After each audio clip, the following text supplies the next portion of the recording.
자, 이제 그 해공왕이 피살된 이후부터 요 시기를 신라 하대라고 불러요.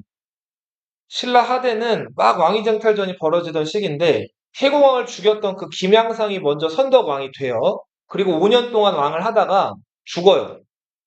수명이 다 돼서 일찍 죽어요. 자, 그 다음에 아까 김양상과 김경신이 이 해공왕을 죽였다 그랬죠. 그래서 김경신도 왕이 될 되게 야심이 있는 사람이었는데 선덕왕이 죽었을 때 많은 귀족들이 왕위 후보로 내세웠던 사람이 그래도 무열왕 쪽이 계속 왕을 냈었잖아요. 무열왕의 후손이었던 이 김주원이라는 사람을 왕으로 세우려고 해요. 자, 근데 선덕왕이 죽었을 때 김경신은 선덕왕 주변에 그 궁궐에 있었고 김주원은 그 궁궐 북쪽에 살았단 말이에요. 북쪽에는 자기 집에. 근데 김주원네 집이랑 궁궐 사이에 시냇물이 흘렀어요. 근데 마침 선덕왕이 죽는 날 비가 많이 내린 거예요. 그래서 비가 많이 내리면 너희 양재천 비 많이 내릴 때 본 적 있어요? 그럼 어떻게 되죠? 비 많이 내리 그쵸. 물이 막 넘치고 거기 못 들어가게 막는단 말이에요. 미끄러질 수도 있고 사람이 잘못하면 빠져 죽을 수도 있죠. 자, 그래서 비가 많이 오는 바람에 김주원이 궁궐로 못 들어가요. 그때 선덕왕 시체 옆에 있던 김경신이 왕으로 즉위해 버린단 말이에요. 먼저 왕자를 그러니까 어떻게 보면 뺏어버린 거죠. 자, 이렇게 해서 왕이 된 사람이 원성왕. 자, 근데 김주원은 왕이 못 됐기 때문에 원래 왕이 될 사람이었는데 불만이 많았겠죠. 자, 그래서 이 김주원은 이때부터 이제 불만을 품고 나중에 김주원의 자식이 자, 우리 아버지가 왕이 원래 됐어야 되는데 못 됐다. 자, 이렇게 그 불만을 제기하면서 반란을 일으킨다. 그게 이제 김원창의 난이라는 사건이에요. 나중에 이제 볼 거예요.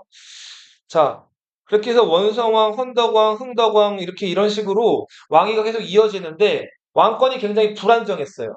아까 말씀드린 것처럼 계속 그 상대등들이 왕자를 위협하다가 왕을 죽여버리거나 밀어내고 자기가 스스로 왕이 됐단 말이에요. 자, 이런 왕위쟁탈전이 벌어지는 가운데 흥덕왕이라는 왕이 이제 왕위에 있을 때 그 너희 저 김 유명한 완도라는 섬 들어봤어요? 전라도에? 완도 김 이렇게 유명한 데인데 전라남도에 그 섬이 있어요. 완도라는. 그 완도 섬에서 물고기 잡고 그냥 이렇게 사냥이나 하고 좀 되게 가난한 못 사는 아이가 하나 있었는데 그 아이가 활을 잘 썼다 그래요. 그 아이 이름이 공복이라는 아이였어.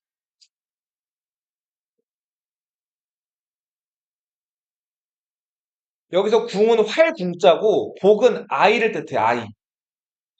이 활 잘 쏘는 아이 공복이 그 신라 해안가를 왔다 갔다 하는 무역선을 타고 얼떨결에 당나라로 가요. 당나라로 가서 고생을 많이 하고 막 이것저것 하다가 이 사람이 활을 잘 쐈기 때문에 당나라도 당시 정치 상황이 어지러웠는데 당나라의 그 반란하는 도적들을 잡는 과정에서 공을 세워가지고 당나라에서 소위 말해서 출세한단 말이에요. 그리고 장군이 돼가지고 신라로 넘어와요. 자, 근데 궁복이라는 그 어릴 때 쓰던 이름을 계속 쓸 수가 없어가지고 당나라 건너간 다음에 성을 하나 딱 정해요.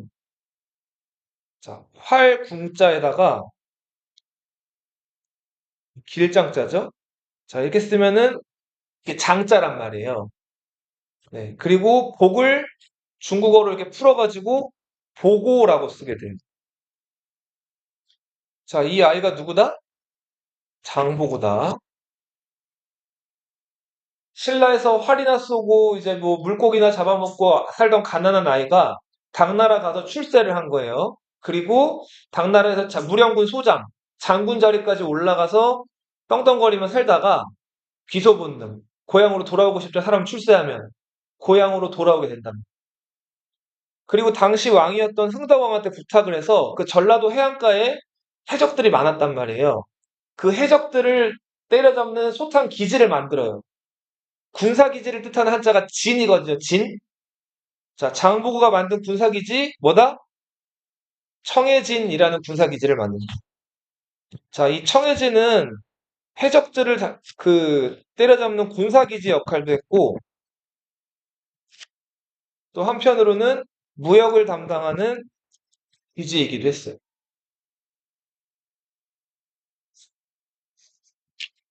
이렇게 있으면 청해진이 여기 있었죠. 그죠?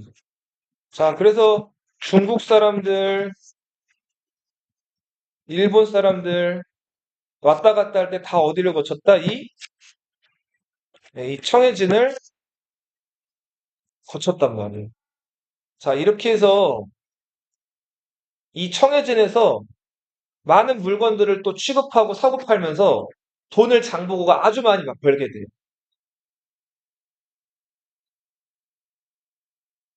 당시 일본 스님인데 엔닌이라는 스님이 있었어요. 불교가 이제 중국에서 연구가 많이 됐기 때문에 불교 연구를 하려면 중국을 가야 됐어요. 근데 일본 사람들이 당시 중국 가려면 지금처럼 비행기가 없으니까 못 타고 가야 돼요. 배 타고 가야 되죠. 근데 이 바닷길이 꽤 멀단 말이에요. 2,000km가 넘어요. 그럼 이 먼 바닷길을 가는데 중간에 청해진을 거쳤겠죠? 그리고 중국으로 갔는데 때마침 중국에서 막 아까도 얘기했듯이 도적들이 반란 일으키고 정치적으로 어지러운 상황이라서 앤닌이 자기 집으로 돌아가는 배를 놓쳐요. 여기서 지금 중국에서 완전 미아 상태가 된 거예요.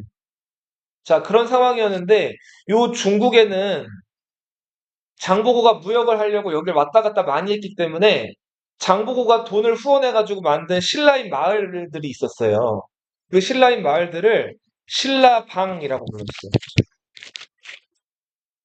자, 당시 중국에는 뭐가 있었다고요? 신라인들이 머무는 신라방이 있었다. 우리 왜 한국에도 저 인천에 중국인들 많이 와서 사는 마을이 있죠? 차이나타운이라고 들어봤어요? 그 인천 가면 있어요. 중국인들 많이 모여 사는 중국 음식점들 많고. 근데 아무튼 중국에도 신라인들이 모여 사는 신라타운이 있었는데 그게 신라방이었단 말이에요. 여기 있던 또 이제 장보고가 돈을 투자해서 만든 유명한 절이 있었는데 법화원이라는 절이 있었어요. 자, 앤닌이 여기 그 신라방에 머물면서 이 법화원에 또 이제 왔다 갔다 하는데 여기서 장보고한테 도움을 많이 받아가지고 이제 일본으로 돌아가는 배도 지원을 받아서 그 배를 타고 일본으로 돌아온단 말이에요. 앤닌이 남긴 그 기행문을 입당, 부법, 순례, 행기라고 불러요. 자, 일본 스님 앤닌이 누구한테 도움받았다고요? 장보고의 도움을 받았다고. 입당은 무슨 뜻일까요? 입당. 당나라에 들어간다는 뜻이. 입구할 때 입이에요. 들 입자. 고법은 뭘까? 고법. 9가지의 법. 법은 맞았어요. 구가 뭘까? 구. 구한다라는 뜻이에요. 구한다.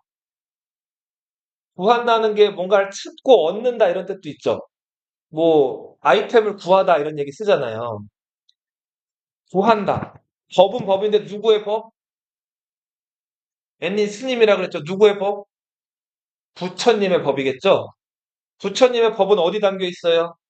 부처님의 말씀 속에 담겨 있죠. 불경에 담겨 있겠죠. 중국에 있는 많은 그 부처님의 말씀 그거를 찾으러 구하러 간 거예요. 순례라고 하는 거는 수는 돈다는 거죠. 어디 왔다 갔다 하는 걸 순례라고 하잖아요. 행은 단일 행자예요. 예. 그러니까 앤닌이 당나라 가서 부처님 공부하러 갔다 온 기록을 남겼단 말이에요. 이게 요 7세기부터 8세기를 연구하는 되게 귀중한 연구 자료예요. 삼국 한능검에도 이게 자주 나와요. 그리고 앤니는 항상 누구랑 연결시켜라? 우리나라 누구에게 도움을 받았다? 장보고의 도움을 받는. 장보고가 무역을 해서 돈을 많이 벌면서 그리고 또 청해진이 원래 만들어진 이유가 해적 소탕을 위해서 만들어진 거죠. 그러다 보니까 신라 정부의 허락을 받아가지고 군사를 키울 수가 있게 된 거예요. 근데 원래 그 신라의 전통적인 진골 귀족도 아닌데 그냥 개인적으로 섬 하나 차지하고 여기서 군사를 기른다는 게 신라 정부 입장에서는 이게 사실은 반갑지만은 않은 일이죠. 만약에 이게 더 커지면 언젠가 신라 정부를 위협할 수도 있겠죠. 그래서 이거를 이제 예의주시하고 있었는데 당시 신라 왕실에서 왕위 쟁탈전이 벌어져요. 자, 쟁탈전이 벌어졌는데 이때 장보고가 그 군사도 많고 힘이 세다는 얘기를 듣고 김우징이라는 사람이 장보고를 찾아와요. 그리고 장보고 도움을 받아가지고 다른 반대편 귀족들을 다 쓸어버린단 말이에요. 숙청한단 말이에요. 그렇게 해서 그 사람이 왕이 되는데 그 사람이 신무왕이에요. 자, 신무왕이 누구 도움을 받았다고요? 장보고 도움을 받았다 그랬죠? 근데 장보고가 신무왕한테 도움을 주면서 약속을 하나 받아내는 게 있었는데 뭐였냐면 신무왕이 나중에 왕이 되면 장보고 딸을 왕비로 맞이하게 하겠다는 거였어요. 자, 그러니까 만약에 신무왕이 왕이 된 다음에 장보고 딸을 왕비로 맞이하면 장보고는 왕의 뭐가 되는 거예요? 장인어른이 되는 거죠. 그죠? 왕의 외가댁 식구가 되는 거 아니에요? 외척이 된단 말이에요. 그럼 권력이 더 커지겠죠. 그리고 아까 잠깐 얘기했지만 장보고는 섬에서 물고기나 잡던 신분이 미천한 사람이었죠. 자, 근데 진골 귀족들이랑 결혼을 해서 왕실의 로열 패밀리가 되는 거라. 장보고 입장에서는 완전히 땡 잡은 거죠? 근데 다른 진골 귀족들이 이거 좋아할까요? 안 좋아할까요? 어부랑 진골 귀족이랑 결혼한다고? 당연히 반대했겠죠. 그래도 신무왕이 의리를 지키려고 해요. 장보고 딸을 왕비로 맞이하려고 하는데 7개월 만에 죽어요. 신무왕이. 왜 죽었는지 정확하게 알려져 있지는 않은데 몸이 아팠던지 뭔가 해가지고 신무왕이 몇 개월 만에 죽었다고요? 왕이 되고 나서 7개월 만에 죽는단 말이에요. 신무왕이 죽고 그 아들이 문성왕으로 즉위하는데 문성왕은 이제 왕이 바뀌었죠. 그러니까 장보고 입장에서는 이거 완전히 낙동강 오리알 된 거 아니에요. 닭 쫓던 개가 돼버렸죠. 지붕 쳐다보는. 자, 근데 장보고가 문성왕한테 다시 요구해요. 너희 아버지를 왕으로 만드는데 내가 공을 세웠으니까 내 딸과 문성왕이 결혼해줬으면 한다고 이렇게 편지를 보낸 거예요. 문성왕은 가만히 보니까 장보고가 힘도 세고 아버지가 한 약속도 있기 때문에 장보고 딸을 왕비로 맞아들이려고 했어요. 근데 진골 귀족들이 다시 반대하는 거예요. 자, 그래서 결국은 장보고의 딸과 문성왕의 결혼이 어그러져요. 결혼이 안 돼요. 장보고가 화가 났죠? 청해진에서 데리고 있는 군사로 반란을 일으킨답니다.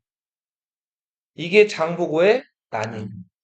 장보고가 위인이면서도 그 끝까지는 잘 설명이 안 되는 게 마지막이 좋았어요, 안 좋았어요? 안 좋았어요. 자, 장보고는 평소에 알고 지내던 염장이라는 사람이 장보고를 찾아와요. 이 염장이라는 사람은 장보고랑 평소에 안면이 있고 했었던 장보고의 부하였는데, 자, 서라벌에서 문성왕의 명령을 받고 알고 보니까 온 거였어요. 그리고 장보고한테 접근해가지고, 오랜만에 만났으니까 술자리를 가졌을 거 아니에요? 술을 마셨고, 장보고가 술에 취한 틈에 염장이 장보고를 어떻게 했을까요? 찔러서 죽여버린다. 자, 장보고가 죽으면서 이제 청해진은 리더를 잃었죠. 그래서 신라에서 보낸 관군이 청해진을 다 없애버립니다. 자, 그리고 나서 시간이 좀 지나서 경문왕이라는 왕이 즉위해요.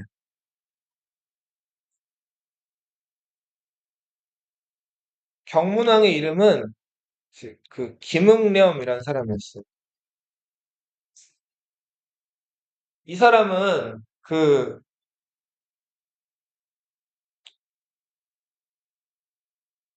원래 그 헌덕왕이라는 왕에 헌안왕이라는 왕에 뒤를 이어가지고 경문왕이 이제 왕이 됐는데 헌안왕의 아들이 아니라 헌안왕 딸의 남편. 그러니까 뭐죠? 사위였어요, 사위. 예. 여기 얽힌 이야기가 또 있는데 하나 얘기를 해볼게요. 헌안왕이 딸이 둘 있었어요. 자, 큰 딸, 작은 딸이 있었어요. 누가 이뻤을까요? 작은 딸이 이뻤어요. 예. 근데 헌안왕이 어느 날 경문왕을 불러다가 경문왕이 이제 화랑이었거든요. 기묵념이. 근데 그 사냥 뭐 이렇게 무예도 뛰어나고 공부도 잘하고 영특했어요. 눈에 들었던 거예요. 그 자기 딸 중에 하나를 그 주려고 김웅령을 불러서 물어봤어요.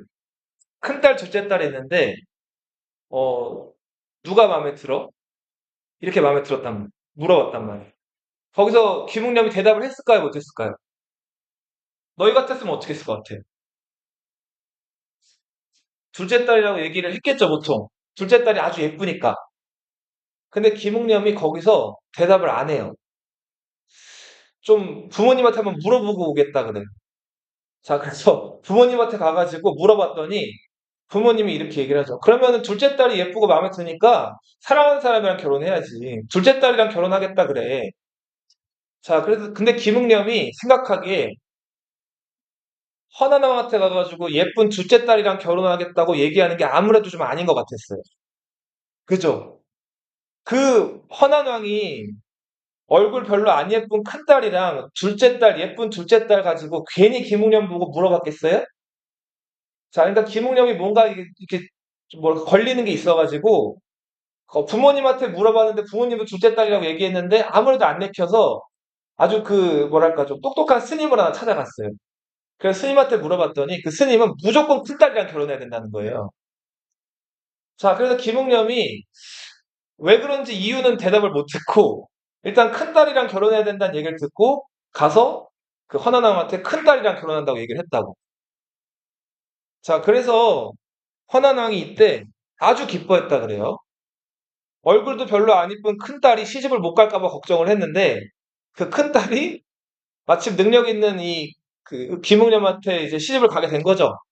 그래서 큰딸과 김웅념이 결혼을 하게 됐고 그 결과 허난왕이 죽으면서 자기 자리를 사위인 누구에게 김웅념에게 물려줬단 말이에요. 자, 그렇게 해서 좀 얼굴이 별로 이쁘지 않은 그 큰딸과 결혼해서 왕이 된 사람이 경문왕. 나중에 그 스님을 찾아가서 물어봤더니 이렇게 얘기를 하는 거예요. 그 허난왕은 분명히 테스트를 했을 것이다. 그리고 두 딸 중에서 큰 딸이 지금 얼굴이 좀 추하고 시집을 못 가가지고 지금 부모가 걱정을 하고 있는 상황에서 그 테스트를 해본 건데 이때 작은 딸을 냉큼 얘기했으면 아마 왕자를 못 받았을 것이다. 근데 지금 둘째 딸을 그 냅두고 큰 딸이랑 결혼한다고 해서 왕자를 받은 거고 그리고 이제 왕이 됐으니까 왕은 부인을 여러 명 줄 수가 있죠. 그래서 예쁜 두 번째 딸도 자기 뭘로 삼으면 돼요? 부인으로 삼으면 되죠. 그래서 실제로 이 경문왕이 그 첫 번째 딸이랑 결혼해서 왕비로 삼은 다음에 두 번째 딸도 자기 첩으로 들이게 돼요. 어, 그랬던 왕이 경문왕이다. 네. 자, 네. 그 경문왕은 왕이 된 다음에 뭐 이거 그냥 지나가는 이야기인데 경문왕이 귀가 특이하게 생겼다 그래요. 귀가 이렇게 뾰족하게. 네. 자, 이 뾰족한 귀 당나귀 귀라고 하죠. 자, 임금님의 모자를 만드는 그 모자 장인이 맨날 임금님의 귀를 봤을 거 아니에요. 근데 경문왕은 이게 컴플렉스였어요. 그래서 모자 만드는 장인한테 너가 내 귀 생긴 걸 어떻게 아는데 이거 나 어디 나가서 얘기하면 죽는다 그런단 말이에요. 그래서 그 모자 만드는 장인이 평소에 이 얘기를 못 해요. 근데 세상에 비밀이란 게 있어요, 없어요? 없죠. 그리고 임금님 귀가 당나귀 귀라는 거를 아니까 누군가한테 계속 말하고 싶었는데 말하면 죽으니까 말을 못 한 거예요.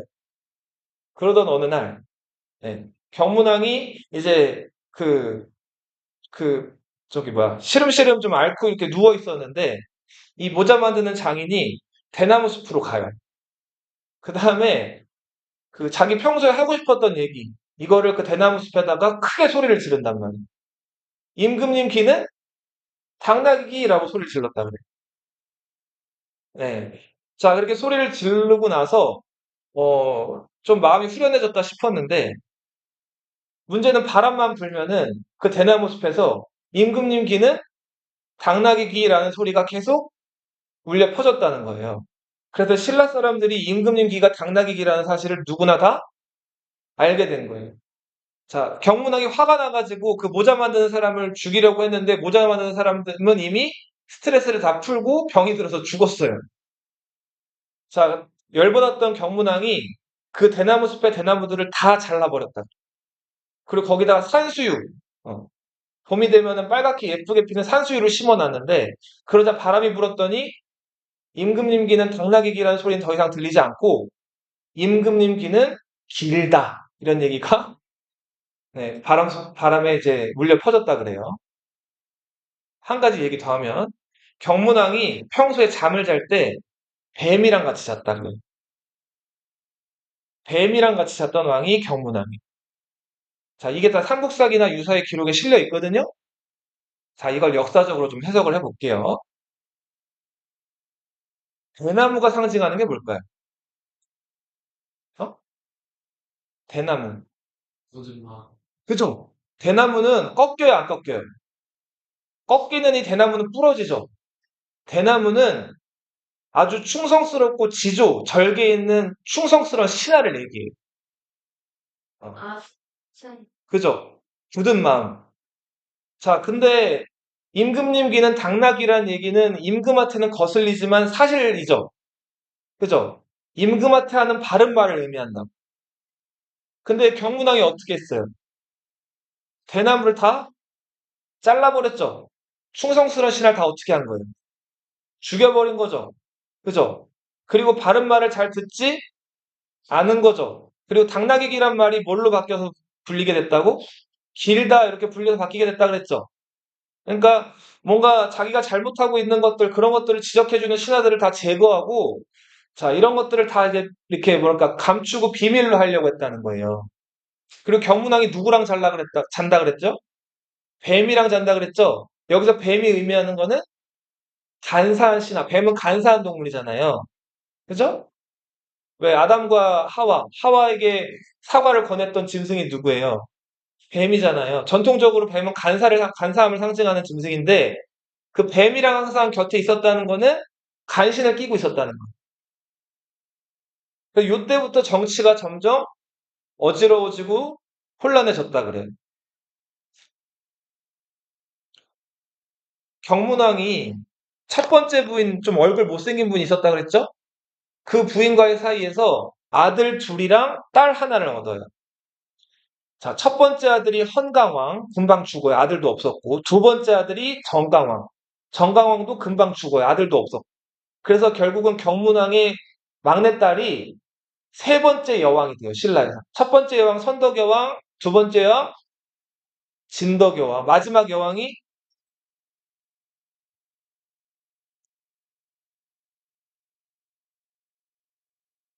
김응렴의 동생, 경문왕의 동생이 위홍이라는 사람, 김위홍이겠죠?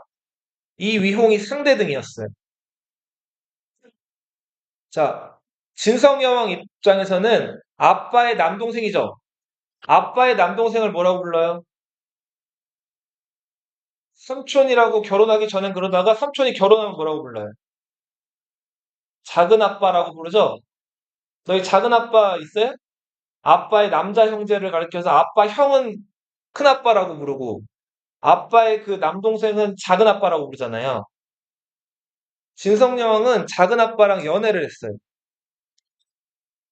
그럼 되게 안 돼요. 안 되죠. 이제 절대 안 되는 일이죠. 근데 아주 뜨거운 사이였단 말이에요. 자, 그러다가 작은 아빠가 죽어요. 그때부터는 자, 그 잘생기고 젊은 남자들, 네. 젊은 남자들을 데리고 궁에 들어와서 얼레리 꼴레리 했단 말이에요. 자, 왕이 이러면 돼요, 안 돼요? 안 되죠. 자, 이런 거를 역사에서는 사치 혹은 뭐라고 불러요? 향락이라고 불러요. 자, 근데 안타깝게도 진성여왕을 폐위시킬 만한 신라의 충신이 이때 남아있질 않았어요.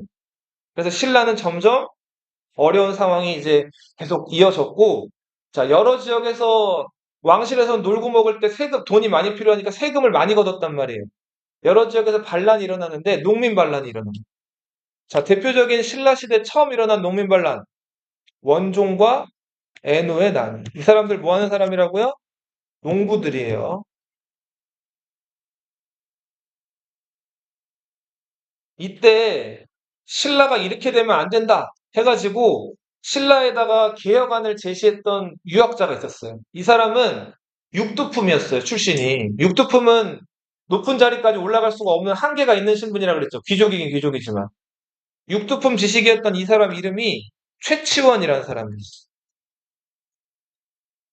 호는 고운. 우리 김구 선생 백범이라고 부르죠.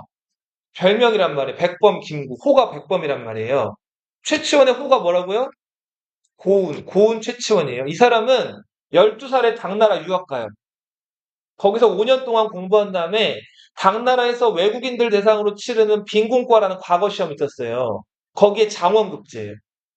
엄청나게 합격하기 어려운 시험인데 5년 공부해서 어떻게 했다고 몇 등 했다고요? 1등 한단 말이에요. 이 사람이 남긴 유명한 말. 인백 기천. 사람인 남들이 백을 할 때 기, 자기 기자거든요. 나는 몇을 했다? 1000을 했다는 거예요. 남들보다 노력 몇 배 한 거예요? 10배 한, 10배 한, 10배. 100% 할 때 남들 100%할 때 자기 1000% 했대요. 예.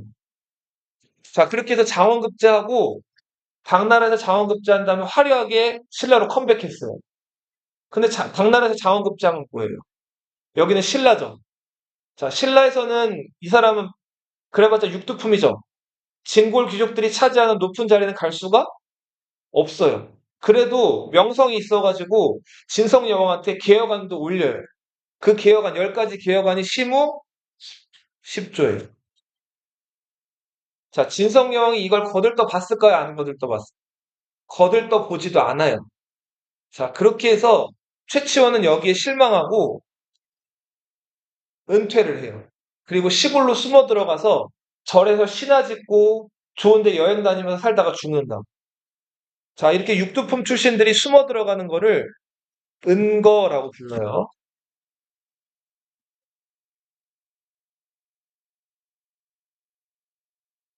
최치원이 남긴 책이 하나 있는데 개원필경이라는 책도 알아두세요.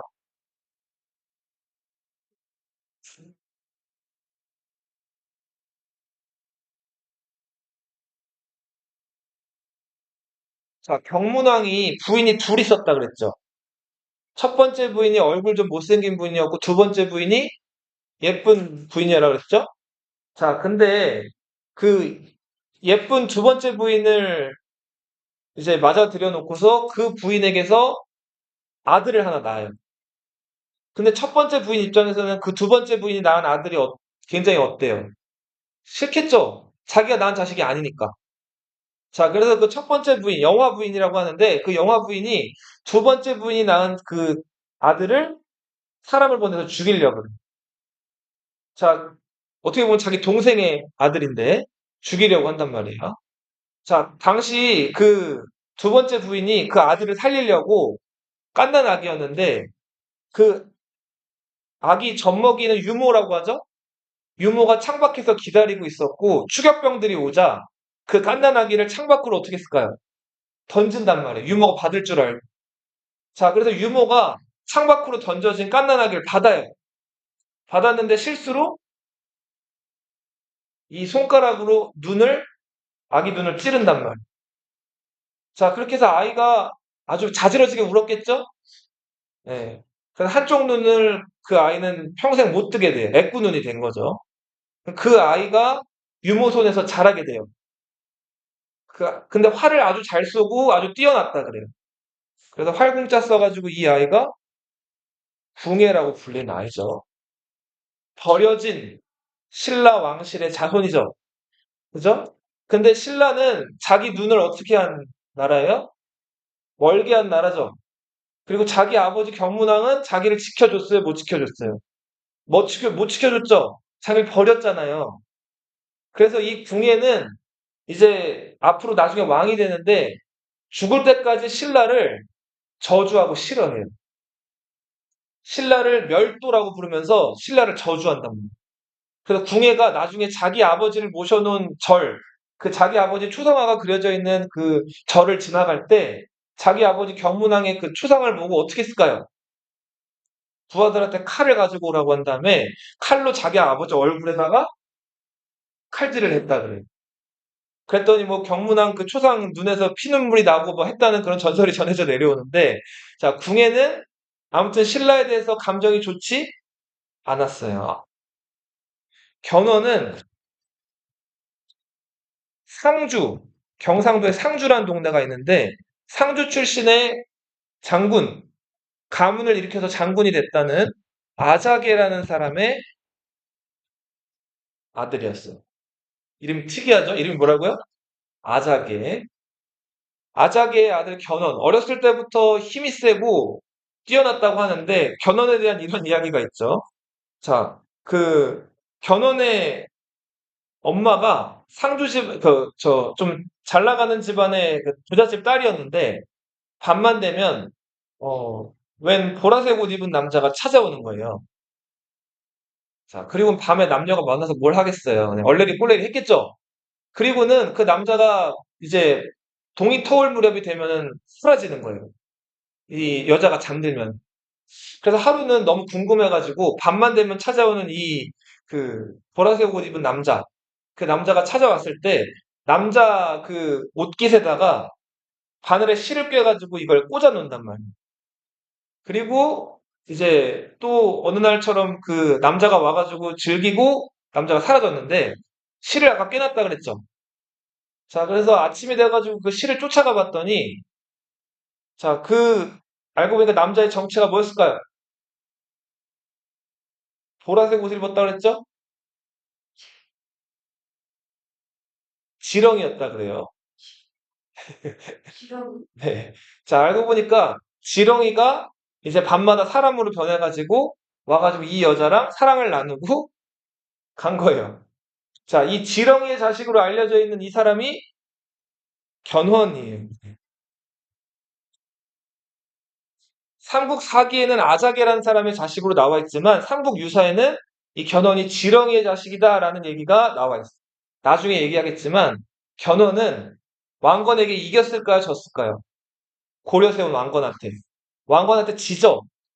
후백제를 세운 견훤이 왕건한테 진단 말이에요. 그래서 견훤이 결국 왕건에게 승복을 하는데, 자, 원래 만약에 견훤이 이겼다면 이 이야기에 나오는 지렁이가 지렁이가 아니고 뭐로 나왔을까요?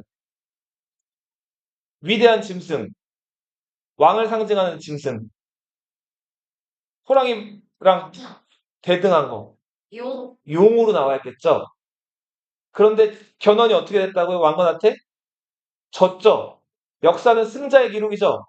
그러다 보니까 원래 용으로 기록돼 있었던 것이 뭘로 기록되게 된 걸까요? 지렁이로 기록된 거예요. 지렁이는 한약, 그래서 다려 먹기도 하고 하거든요. 한의원에서. 그 한의학에서 지렁이를 뭐라고 하냐면 토룡이라고 불러요. 토룡. 흙에 사는 용이라고 부른다.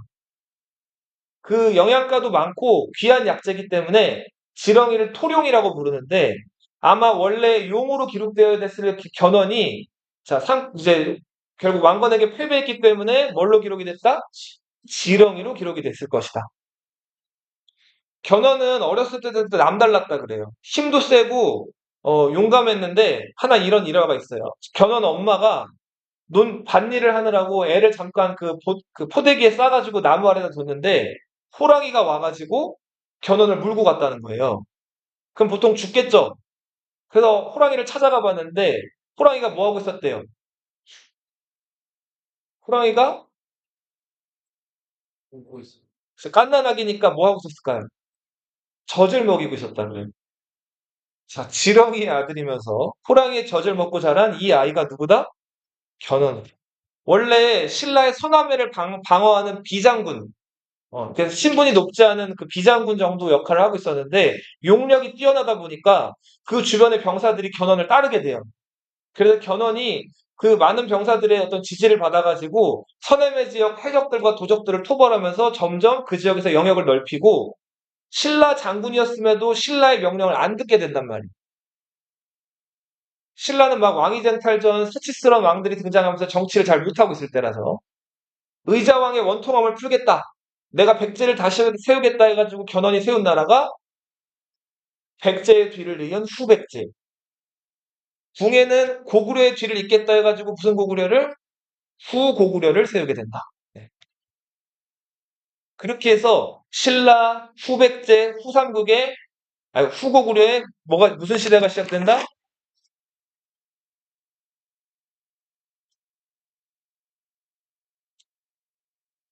자, 신라 시대를 정리한 얘기인데 요거 좀 빠르게 볼게요. 삼국을 통일하고 나니까 이제 신라 수도 서라벌은 아무튼 중요한 곳이죠. 그리고 언제 그 신라의 원한 가진 고구려나 백제 사람들이 신라를 또 칠지도 모르죠. 그래서 신라 수도를 이제 경비하는 그 군대를 만드는데 그 군대가 부서당이라는 군대. 아홉 개, 서당은 부대의 단위를 뜻하는 그 뜻이에요. 근데 그 아홉 개 부대에는 신라인뿐만 아니라 고구려인, 백제인, 말갈인들도 포함이 돼 있어요. 여기서 알 수 있는 거, 신라 사람들이 고구려 사람들, 백제 사람들을 왕따시켰다, OX? X죠. 자, 백제인들이랑 고구려인들, 말갈인들도 중요한 신라 수도 경주를 수비하는 수비군으로 썼죠. 자, 고구려랑 백제, 말갈인들에 대해서도 끌어 안았다는 거죠. 포용 정책이죠. 그리고 신라 수도 경주는 서라벌은 여기 한쪽에 치우쳐져 있죠. 너희 음식 먹을 때 하나만 골라 먹는 거 뭐라 그래? 편식한다고 하죠. 편이 치우친다는 뜻이에요. 바이어스드라는 뜻이라고. 자, 그래서 수도가 한쪽에 치우쳐져 있으면 좋아요, 나빠요? 나쁘죠. 여러 지역을 다 다스리고 해야 되는 나쁘잖아요. 그래서 수도의 한쪽으로 치우쳐져 있는 걸 보완하려고 곳곳에다가 작은 5개의 수도를 만든다. 이게 뭐예요? 오소경이에요. 5개의 무슨 수도? 작은 수도예요. 작은 수도. 네. 자, 이거 좀 어려운 말로 이렇게 나오기도 해요. 수도에 뭐를 보완하기 위해서? 현재라고 하는 거는 한쪽에 치우쳐져서 존재한다는 뜻이겠죠? 이해돼요? 네. 자, 신라 하대에는 150년 동안 20명의 왕이 자주 교체됐다 그랬죠? 그러면서 상대등들이 왕을 죽이고 자기가 왕이 되는 소위 말하는 뭐가 벌어졌다? 왕위 쟁탈전이 벌어지게 된다.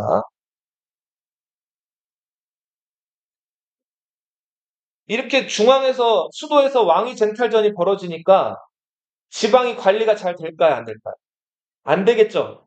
자, 그래서 지방에서는 막 세금도 많이 걷어가는데 도적들이 막 휩쓸고 지나가고 이거를 방어를 해줄 사람은 없고 이러니까 농민들이 못 참겠다 해가지고 반란을 막 일으킨다. 대표적인 우리 진성여왕 때 일어났던 신라 말기의 그 반란이 원종과 애노에난. 그리고 농민 반란을 농민을 풀로 비유해가지고 초적이라고 불렀어요. 뭐라고 불렀다고요? 초적.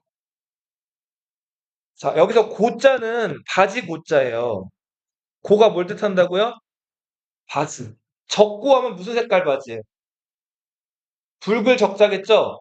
빨간 바지를 입은 반란군들이 수도 경주를 쳐들어오기도 해요. 적고적의 봉기 이런 것들이 있었을 정도로 신라 하대에는 나라꼴이 말이 아니었다는 거.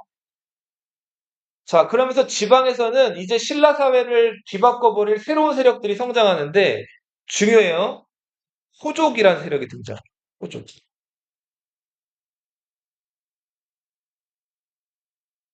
자, 호족은 무역 같은 걸 해가지고 지방에서 돈을 좀 번 사람. 어. 우리 장보고 이런 사람도 있죠? 자, 그리고 한편으로는 신라 중앙정부에서 막 도적이나 이런 것들을 못 막아주니까 자기 돈으로 하인들 이제 무장시키고 훈련을 시켜가지고 자기 병사를 거느리고 있던 사람들. 아까 우리 방어기지를 진이라고 한다. 청해 진이라고 한다 그랬죠. 자기 병사로 그 방어기지를 만들고 세력을 키우던 군진 세력들. 그리고 원래 지방에서 돈도 많고 잘 살았던 지방 귀족들 있죠.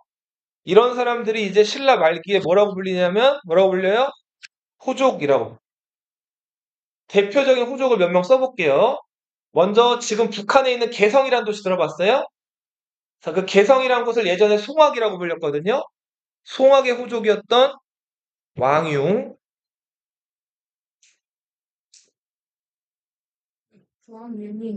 왕융, 그리고 오다련. 이 사람은 전라남도 나주라고 들어봤어요? 배 유명한 동네?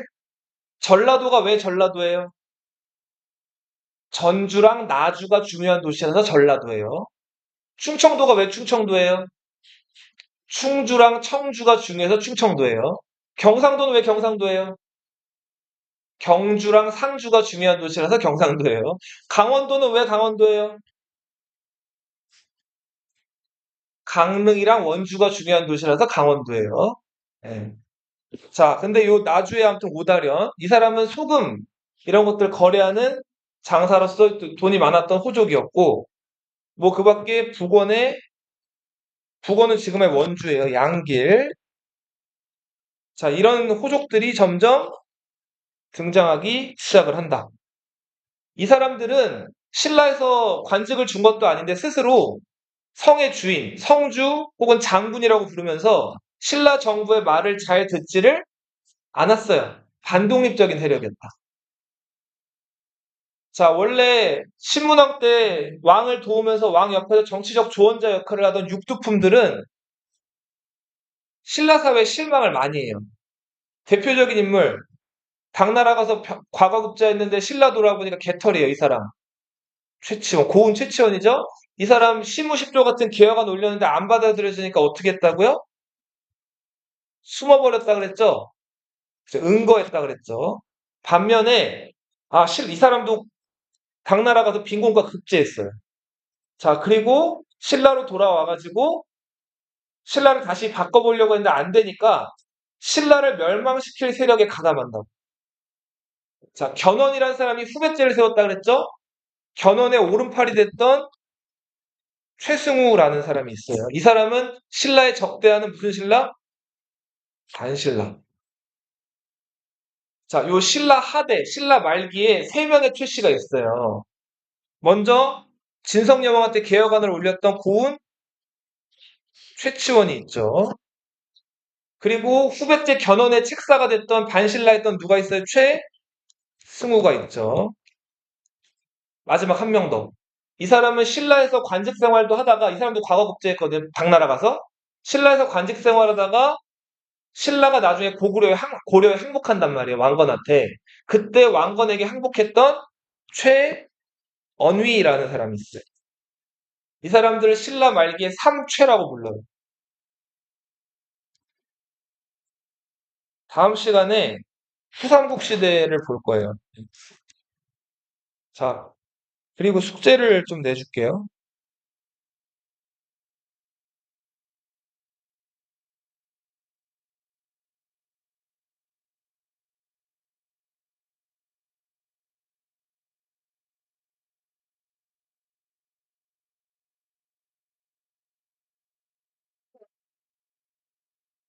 어,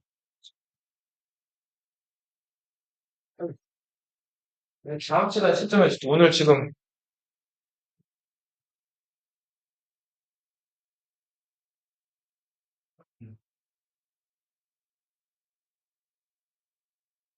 있어, 있어, 있어.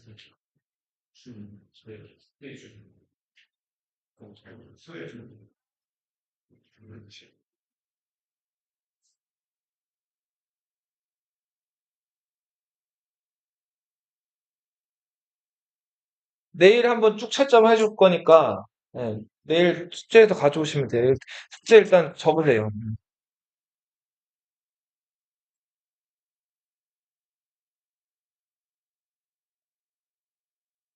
파란색. 1페이지 4번,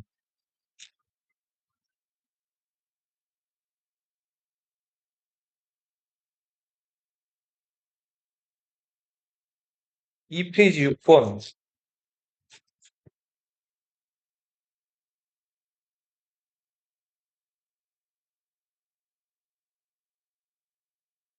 2페이지 7번, 2페이지 8번,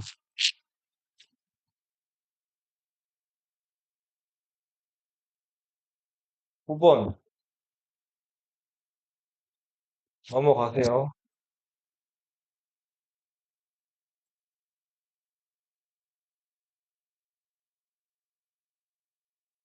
그다음 페이지 3번,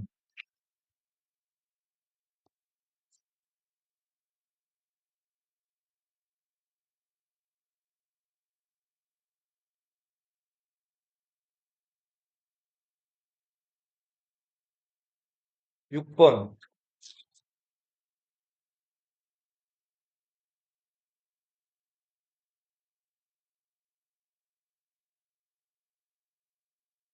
9번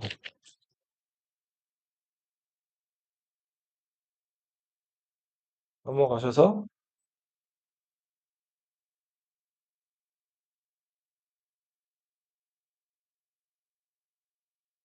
5번, 저기 26페이지 5번,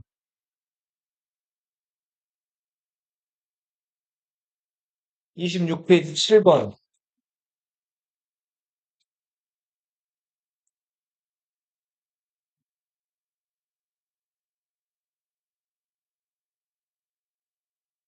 넘어가서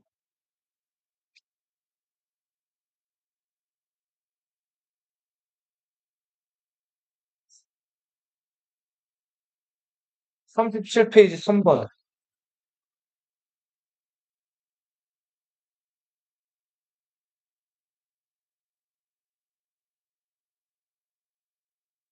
39페이지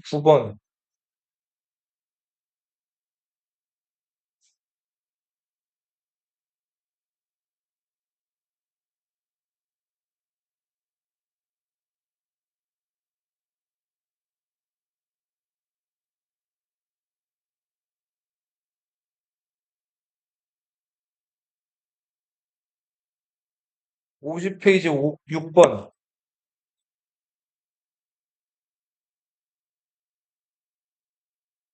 50페이지 7번 7번 지금 한번 풀어볼래? 네, 지금 한번 풀어봐.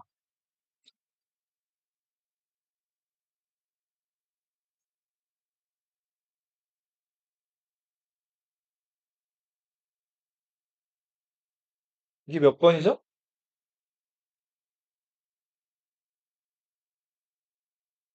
자, 일단 뭐가 제일 먼저예요? 그쵸. 김춘추가 고구려에게 군대 보내줄 거 먼저 요청을 하죠. 근데 안 보내주죠. 김춘추가 이제 어디로 건너가요? 당나라 건너가죠. 그래서 나당 동맹이 체결이 되죠. 그 다음에 나당 연합군이 어디를 먼저 공격했죠? 나당 연합군이 백제 먼저 공격했어요? 고구려 먼저 공격했어요? 백제 먼저 공격했죠. 그러니까 다겠죠? 황산벌 개백. 백제 멸망하고 나서 나당 연합군이 어디 공격했어요? 고구려 공격했죠. 그죠? 지금 고구려 공격 때는 사실은 안 나와 있죠? 그리고 나서 당나라가 안 물러가니까 신라가 당나라와 전쟁을 벌였죠. 그게 나당 전쟁이죠. 나당 전쟁의 대표적인 사건이 매소동 기벌포 전투라고 그랬죠? 다 나겠죠? 자, 근데 이런 식으로 순서 묻는 문제가 가장 어려운 문제예요, 너희들한테는. 그러니까 이걸 잘 알아둬야 되고, 어, 자, 그리고 50페이지 8번. 몇 개만 더 찍을게요.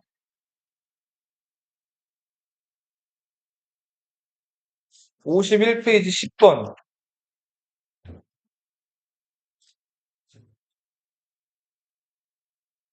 마지막.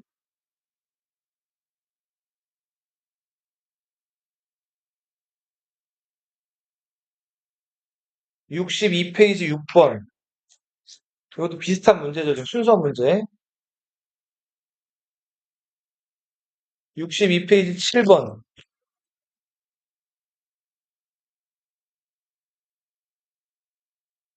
9번.